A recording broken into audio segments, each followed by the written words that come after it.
आवाज़ जनता की में आप सभी का स्वागत है। 17 मार्च को नागपुर महाल स्थित दंगा जो पूरे भारत को हिला दिया था, बजरंग दल द्वारा पवित्र कलमा लिखी चादर का अपमान किया था। इसे परिसर में दंगा भड़क गया था और कई क्षतिग्रस्त वाहन और कुछ पुलिसकर्मी घायल हुए थे। उसमें एक बेकसूर इरफान अंसारी की दंगाइयों ने हत्या कर दी। इसलिए आज संविधान चौक पर समाजवादी पार्टी की ओर से धरना आंदोलन किया गया ताकि हत्यारों को जल्द से जल्द पकड़कर इरफान अंसारी के परिवार को न्याय मिल सके और दंगाइयों में जो बेकसूर को हिरासत में लिया गया है उन्हें रिहा करें और पवित्र चादर का अपमान करने वाले दंगाइयों को जल्द से जल्द हिरासत में लेने की मांग की गई। अब देखना है कि गृह विभाग इस पर ध्यान देते हैं कि नहीं, ये एक बड़ा सवाल है।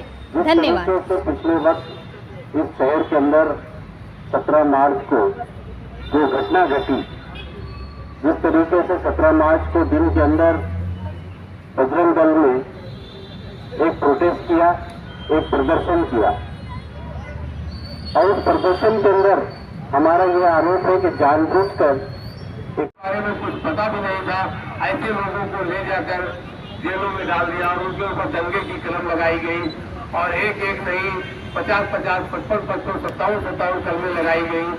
तो हम लोग ये चाहते हैं कि जो निर्दोष है उनको सोचना चाहिए, जो दोषी है हम उनके लिए नहीं बैठे हैं, दोषी को सजा मिलना चाहिए, लेकिन जो निर्दोष है उनको न्याय मिलना चाहिए।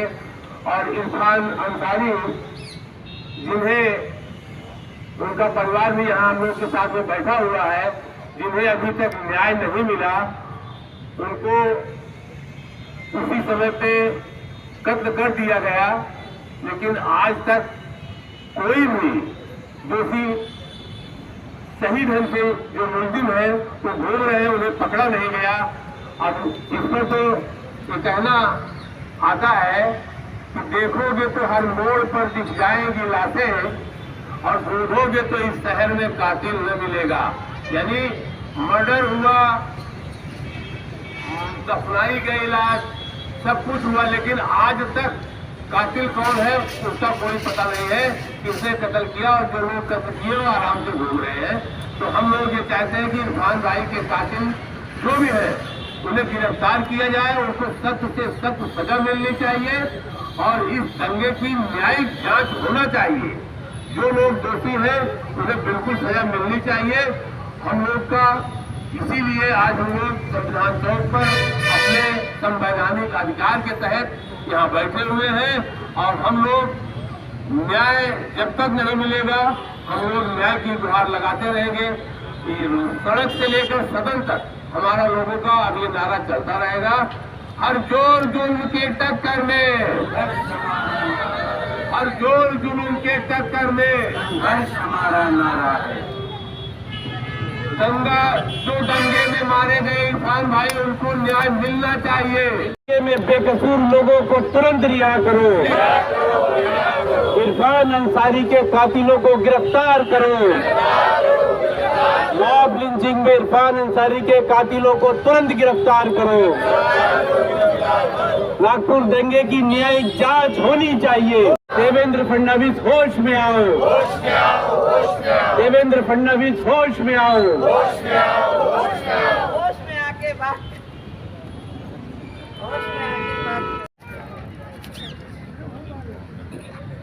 आजच्या प्रकरणामध्ये काय सांगणार? आज समाजवादी पक्षाने या ठिकाणी धरणं आंदोलन ठेवलेलं आहे।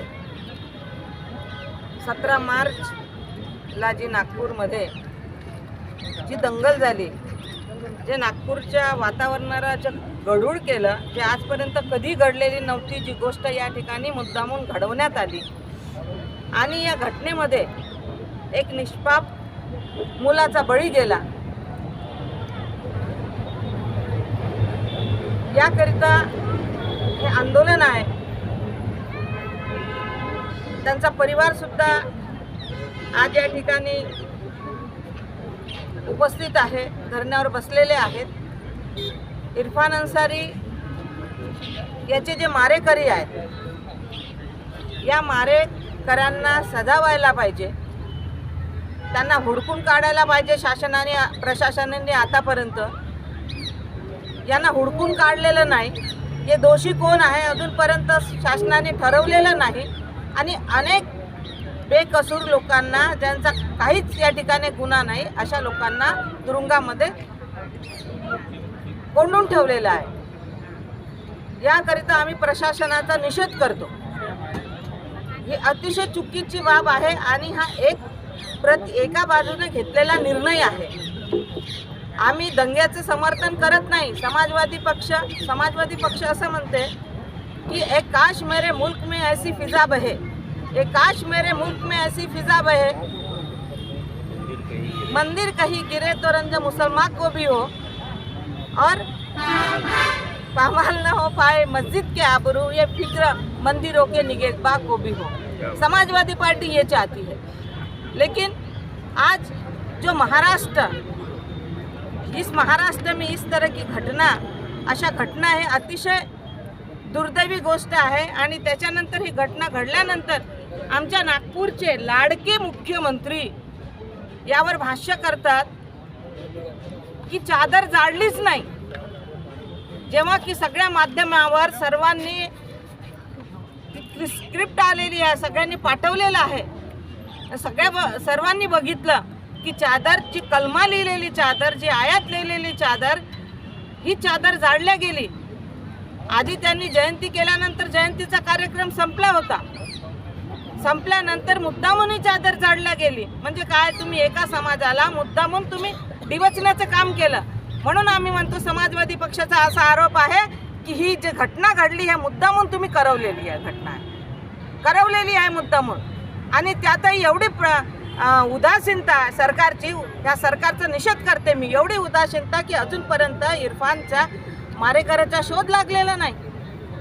हा शोध लागला पाहिजे, त्यांच्यावर कठोर कारवाई झाली पाहिजे अशी समाजवादी पक्षाची मागणी आहे. त्यांची मुलगी या ठिकाणी बसलेली आहे, त्यांचा परिवार या ठिकाणी बसलेला आहे.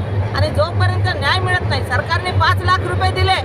5 लाख रुपयामध्ये काही तर इरफानचा जीव नाही विकत घेऊ शकत. 5 लाखामध्ये आज त्या मुलीचं एज्युकेशन बाकी आहे, आज त्या मुलीचं सर्व काही बाकी आहे. फक्त 5 लाख दिले आणि सरकारने आपली जबाबदारी 5 लाख रुपये देऊन झटकली. हे असं करू नये सरकारने. त्यांना संपूर्णपणे न्याय मिळालेला पाहिजे. जे दोषी आहे या दोषीवर कारवाई व्हायला पाहिजे. आणि जे बेगुन्हा लोकांना घेऊन गेले अजूनपर्यंत त्याची जाच झाली नाही आणि परंतु ते अजूनपर्यंत तुरुंगामध्ये आहे, त्यांना त्वरित सोडण्यात यावी अशी आमची समाजवादी पक्षाची माग आहे. नाहीतर आम्ही हे आंदोलन रितसर पद्धतीने करू. मागे मी पत्रकार परिषदमध्ये बोलली होती, परत सांगते की आम्ही ह्या आंदोलनाला थंड पडू देणार नाही. कारण ते मुद्दाम तुम्ही करवलेलं आंदोलन आहे. जर तुम्ही खरोखर जात पंथ पक्ष याच्या पलीकडे तुम्ही एक मुख्यमंत्री म्हणून काम करताय आणि या मुख्यमंत्र्यांनी दोन्ही समुदायाकडे एकसारख्या नजरेने पाहावं अशी मी त्यांच्याकडून अपेक्षा करते. समाज ताई, मला एक सांगा की दोषी कोण आहे हे तर प्रत्येक महाराष्ट्र किंवा भारतातल्या लोकांना माहिती आहे की दोषी कोण आहे, पण तरी पण यांच्यावर कारवाई आधीपर्यंत का केली नाही? तेच तर मोठा खोड आहे की माहीत असल्यावर दोषी निष्पाप लोकांना आतमध्ये टाकलं बरोबर. पण माहीत असल्यावर हे काय करत नाही? काय माहिती, म्हणजे हा दुर्व्यवहार करून राहिले का समाजाच्या प्रती? दुर्व्यवहार आहे. त्यांना असं वाटतं यांना कितीही काही करा, हे मुख्य लोक आहेत, हे बोलू शकत नाहीत, हे दंगे करू शकत नाही, हे काहीच बोलू शकत. दंगे तर करणारच नाहीत ते, नाही तर आतापर्यंत केलेच असते दंगे. परंतु त्यांना असं वाटतं की यांनी दंगे करा. प्रत्येक मुस्लिम लोकांचा इश्यू घेऊन काही ना काही करत असतात. त्यांना या देशामध्ये, या भारतामध्ये शांततेचं वातावरण राहू न देणे, हे त्यांनी एक पदावर बसल्यानंतर बीजेपी सरकारने शपथ घेतली आहे असं मला वाटते. माझा आरोप आहे. आपण भेटलाय का गृहमंत्र्यांना, मुख्यमंत्र्यांना? अजून आम्ही भेटलो नाही, पण भेटू नक्की. कुठे ना कुठे हा व्हिडिओ पण असा व्हायरल झालेला आहे. व्हिडिओ सगळ्यांनी बघितला आहे, बघून पण लोक चूप आहे, त्याच्यावर तुम्ही काय सांगता? घाबरलेले आहेत लोक, तर मी बोलत नाही. अनेक पत्रकारांना कोणत्या बातम्या दाखवायच्या आणि कोणत्या बातम्या दाखवू नये. ज्या पत्रकारांनी दाखवल्या त्यांना एक दिवस कलेक्टर ऑफिसमध्ये बसवून ठेवला. हे काय आहे? संविधानाचा अपमान आहे. म्हणजे तुम्ही बोलू शकत नाही. ते म्हणतील तेच बोलायचं, ते करतील तेच बोलाय. हे हुकुमशाही सुरू आहे देशामध्ये.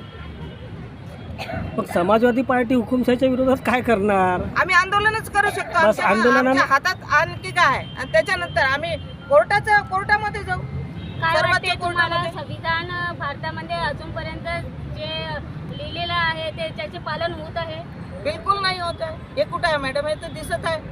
एवढा मोठा दंगल झाली, त्यांच्याकडे परवानगी नव्हती. परवानगी नंतरही त्यांनी तिथे कार्यक्रम घेतला. कार्यक्रम घेतल्यानंतर एवढ्यानंतर ते चादर झाडल्यानंतरही त्यांचं मन भरलं नाही. परत दंगे करून घेतले. वरून आमचे मुख्यमंत्री जबाबदार ते म्हणतात की असं घडलंच नाही, चादर झाडलीच नाही. हे काय आहे? मग त्यांच्या निदर्शन आणून नाही दिला का तुम्ही? चादरचे व्हिडिओ जेवढे व्हायरल झाले त्यांना दाखवायला?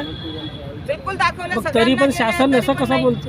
तरी पण नाही म्हणतं. ते उदासीन धोरण आहे. म्हणून आम्ही या उदासीन धोरणाचं, या सरकारचा निषेध करतो. आणि आमचं एवढंच मागणं आहे की मी तर सर्वात आधी मुख्यमंत्र्याच्या राजीनामाची मागणी केलेली होती. त्यांनी आपली जबाबदारी त्यांच्या घरी हे कृत्य घडलेलं आहे. त्यांनी आपली जबाबदारी समजून राजीनामा देण्यात यावा. आणि जे दोषी आहे त्याच्यावर कारवाई करा. दोषीवर कारवाई करू नका, आमचं असं कुठलंच म्हणणं नाही आहे. पण जे इंजिनियर राहत आहे, ज्यांचं भविष्य पुढे पडलं आहे, की इंजिनियर्स आहे, डॉक्टर आहे, अशा अनेक लोकांना या ठिकाणी उचलून घेऊन गेले आहे. ते अजूनपर्यंत तुरुंगात आहे. त्यांच्यावर काही म्हणजे पुढचं काहीच करून नाही राहिलं. किती बेकसूर आहेत? आणि ते याचं घर जे पाडलं ते आता ते महानगरपालिकेने माफी मागायला लावली. म्हणजे तुम्ही चूक कबूल केली ना. नाही, पण त्या प्रकरणामध्ये तर महानगरपालिका बांधून पण देणार आहे का? हा, आता किती लोक आहेत तुरुंगामध्ये बेकसूर? 120 से ज़्यादा लोग 120 पेक्षा जास्त लोक आहेत. परंतु तुम्हाला आणखी सांगते की पोलीस प्रशासन आम्हाला नेमका आकडा सुद्धा सांगत नाही. आकडाही सांगत नाही की किती त्यांनी पकडलेत म्हणून. आता सामोरचं तुमचं काय राहील याच्यानंतर? आम्ही याच्यानंतर आता हे आमचं शांततेनं आहे आंदोलन. याच्यानंतर आम्ही तीव्र आंदोलन करू. याच्यानं नाही भागलं तर आम्ही कोर्टामध्ये जाऊ. आम्ही पूर्ण देशव्यापी आंदोलन करू. महाराष्ट्राचंच नाही, आम्ही देशाच्या पातळीवर या आंदोलनाला घेऊन जाणार आहोत. क्या लगता है आपको, आपके पिताजी की जब डेथ हुई है वो किस कारणवश हुई है और क्या आप सोच रखते हैं उस बारे में? वो तो सीधा अपने काम पर जा रहे थे, बेकसूर थे, उनका कोई लेना देना नहीं था ये सब दंगे वगैरह से, फिर भी उनको मार दिया गया, वो भी जान से मारे। वो आपके घर में यानी एक अकेले थे जो आपका पूरा घर संभालते थे? अभी आगे में आप क्या चाहती है सरकार से? हम यही चाहते हैं कि मेरे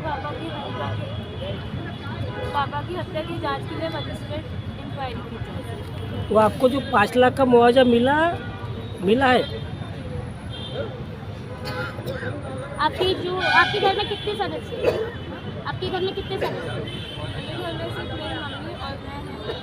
अच्छा, आपकी पढ़ाई का जिम्मा किसने लिया? आपकी पढ़ाई का जिम्मा किसने लिया? किसी ने नहीं, जो था हमारे पापा ही करते थे। आगे आपकी और क्या मांग है शिक्षा के रिलेटेड? ये बेकसूर लोगों को छोड़ा जाए और जो गिरफ्तार है, आज 1 महीना हो गया और वो लोग खुले घूम रहे हैं, उन लोगों को गिरफ्तार किया। आपकी शिक्षा हो पाए आगे में इस वजह से, यानी आप क्या मांग चाहती है सरकार से, क्या चाहती है? मेरे पापा मुझे डॉक्टर बनाना चाहते थे, तो बस वही मांग है कि दंगे में बेकसूर लोगों को तुरंत रिहा करो। इरफान अंसारी के हत्यारों को फांसी दो। इरफान अंसारी के हत्यारों को फांसी दो। इरफान अंसारी के हत्यारों को फांसी दो। नागपुर दंगे में बेकसूर लोगों को तुरंत रिहा करो।